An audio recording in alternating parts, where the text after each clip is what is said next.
రేవంత్ పాలనలో సంగారెడ్డి జిల్లా నారాయణఖేడ్ నియోజకవర్గంలో తాగునీటి సమస్య తీవ్రంగా మారింది. గుక్కడి నీటి కోసం జనం అల్లాడిపోతున్నారు. బిందెలు క్యూ లైన్లో పెట్టి రోజుల తరబడి ఎదురుచూపులు చూస్తున్నారు. ఎప్పుడో ఒకసారి వచ్చే ట్యాంకర్ల దగ్గర పానిపట్టు యుద్ధాలు జరుగుతున్నాయి.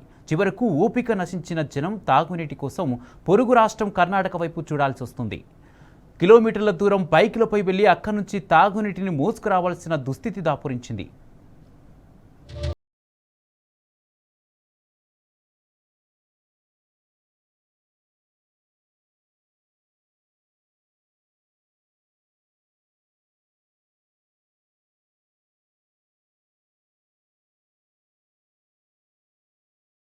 శుద్ధమైన తాగునీటిని అందించాలన్న సదుద్దేశంతో తెలంగాణ తొలి ముఖ్యమంత్రి కేసీఆర్ ప్రతిష్టాత్మకమైన మిషన్ భగీరథను తీసుకొచ్చారు. అనుకున్నట్లుగానే ప్రతి ఇంటికి మంచినీరు ఇచ్చి అసాధ్యాన్ని సుసాధ్యం చేశారు. ఫలితంగా సురక్షిత నల్లానీరు ప్రతి ఒక్క గడపకు అందింది.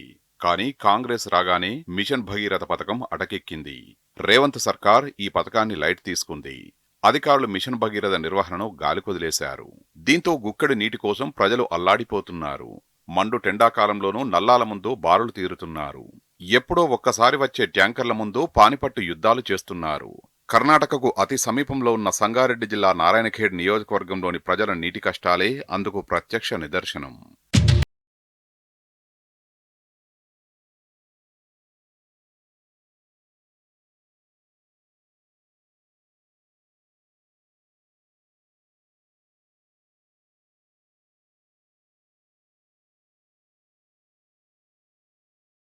నియోజకవర్గంలో 10 ఏళ్ల క్రితం నాటి దుర్భర పరిస్థితులు కనిపిస్తున్నాయి. చాలా ప్రాంతాల్లో తీవ్రమైన తాగునీటి ఎద్దడి నెలకొంది. వారం 10 రోజులకోసారి కూడా నల్లా నీరు రావడం లేదు. దీంతో నియోజకవర్గంలోని కంగ్టి, కల్హేర్, నారాయణఖేడ్, నాగలగిద్ద మండలాల్లోని తండాలు చుక్క నీటి కోసం పరితపిస్తున్నాయి. అయినా రేవంత్ సర్కారుకు ఈ జనంగోస పట్టడం లేదు. ఎమ్మెల్యే పత్తా లేకుండా పోయాడు. కనీసం అధికారులైనా స్పందిస్తున్నారా అంటే అదీ లేదు. మంచినీటిని సరఫరా చేసే పైప్లైన్లలో లీకేజీలతోనే వాటర్ సమస్య తీవ్రంగా ఉందని తెలుస్తోంది. అయినా చర్యలు తీసుకోవాల్సిన ఆర్డబ్ల్యూఎస్ అధికారులు మా వల్ల కాదంటూ చేతులెత్తేస్తున్నారు. మెయింటెనెన్స్ నిధులు మంజూరు కాకపోవడం వల్ల ఆర్డబ్ల్యూఎస్ అధికారులు నిస్సహాయ స్థితికి చేరుకున్నారు. గ్రామాల్లోని కింది స్థాయి ప్రభుత్వ సిబ్బంది ఫోన్లు ఎత్తకుండా మౌనముద్రలో ఉన్నారు. ఫలితంగా చాలా గ్రామాల్లో గిరిజన తండాల్లో తాగునీటి ప్రాబ్లం ఎక్కువగా కనిపిస్తోంది.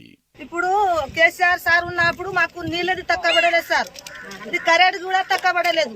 ఇప్పుడు మస్తు ఇబ్బంది అవుతుంది సార్. మాకు కర్ణాటక పోయి మేము నీళ్ళు తెస్తున్నాం. ఈ వయసు వాళ్ళు ఉన్నారు, బండి ఉన్న వాళ్ళు పోయి తెస్తారు సార్. ఇప్పుడు ముసలి వాళ్ళు ఏం చేస్తారు సార్? బండి ఉన్న వాళ్ళు చెప్పిపోతురు, లేని వాళ్ళు ఏమో ఇన్నే చేస్తారు సార్. ఇప్పుడు ఈ అడవిలో ఏడ బోర్ లేదు మాకు.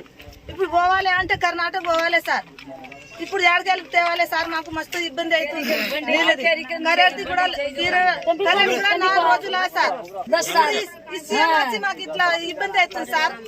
తాగునీరే కాదు, కరెంటు కోతలు కూడా నారాయణఖేడ్ నియోజకవర్గంలో కామన్ గా మారాయి. నాగలగిద్ద మండలంలోని శాంతినగర్తో పాటు పలు తండాల్లో తీవ్రమైన సమస్య ఏర్పడింది. అసలే అప్పుడప్పుడు మంచినీరు వస్తోందంటే వారం 10 రోజులుగా విద్యుత్ సరఫరా నిలిచిపోయింది. దీంతో అరకొరగా వచ్చే మంచినీరు కూడా బంద్ అయిపోయింది. 15 రోజులు కర్ణాటకలో అచ్యుతానే ఉన్నది. కర్ణాటక ఇప్పుడే పోయి వచ్చినాం. కరెంట్ లేదు. కావాలంటే మీరు పోదామంటే పోదాం. వాళ్ళు కూడా కరెంట్ లేదు బాబు వెళ్ళిపోవాలంటే వచ్చేసాం. సెక్రటరీలు కూడా వస్తారు, ఏం చెప్పారు, మీరు చూసుకొని మేము ఇట్లా చేయాలి. ఆడు ఉన్నది ఎందుకు? కర్ణాటక రాష్ట్రం పొరుగునే ఉండడంతో మంచినీటి కోసం గిరిజన తండాల వాసులు అక్కడికి క్యూ కడుతున్నారు. బైకులపై బిందెలు కట్టుకుని కిలోమీటర్ల దూరం వెళ్లి నీళ్లను తెచ్చుకునే దుస్థితి దాపురించింది.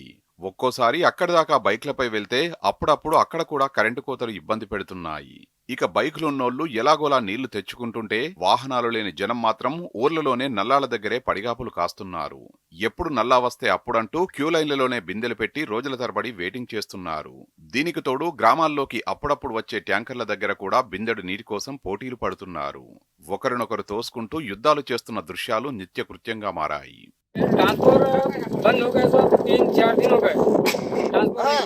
पहले 8 दिन से पानी नहीं है. अब तांडे से कम ज्यादा कर्नाटक जा रहे, हजीराम तांडे जा रहे, कर्नाटक में है. चिखली जाको पानी ला रहे तांडे. उधर आप उधर गए तो उधर भी करेक्ट नहीं है. अब पानी से बहुत तकलीफ हो रहा. अब कम ज्यादा 6-7 महीने से इतना तकलीफ हो रहा. पानी से बहुत तकलीफ हो रहा सब पानी से.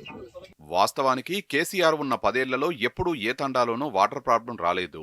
ప్రతి ఇంటికి నల్లా నీరు వచ్చింది. కానీ కేసీఆర్ వెళ్లిపోగానే అంతా మాయమైపోయినట్లు మళ్లీ నీటి కష్టాలు మొదలయ్యాయి. రేవంత్ రెడ్డి పీఠమెక్కి ఏడాదిన్నర గడిచినా ఇంతవరకు తమ గోస పట్టడం లేదని జనం మండిపడుతున్నారు. కేసీఆర్ ఉన్నప్పుడే బాగుండేదని గుర్తు చేసుకుంటున్నారు.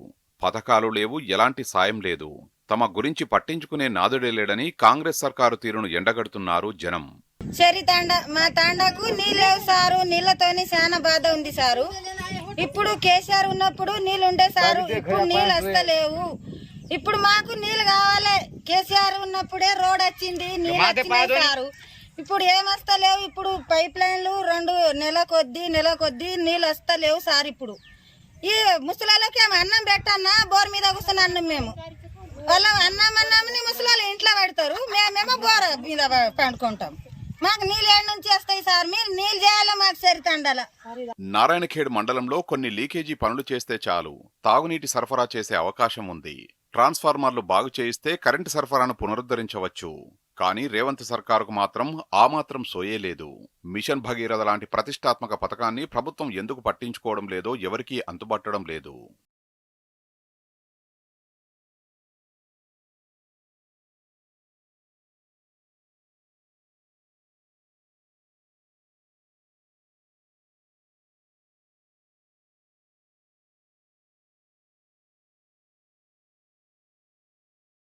ఇప్పటికైనా తమ గోసను పట్టించుకోవాలని జనం డిమాండ్ చేస్తున్నారు. కాంగ్రెస్ వచ్చింది నీటి కష్టాలు వచ్చాయని మండిపడుతున్నారు. నోటికొచ్చిన హామీలిచ్చిన హస్తం పార్టీ కనీసం నీళ్లు కరెంటు కూడా ఇవ్వకపోవడం దారుణమంటున్నారు.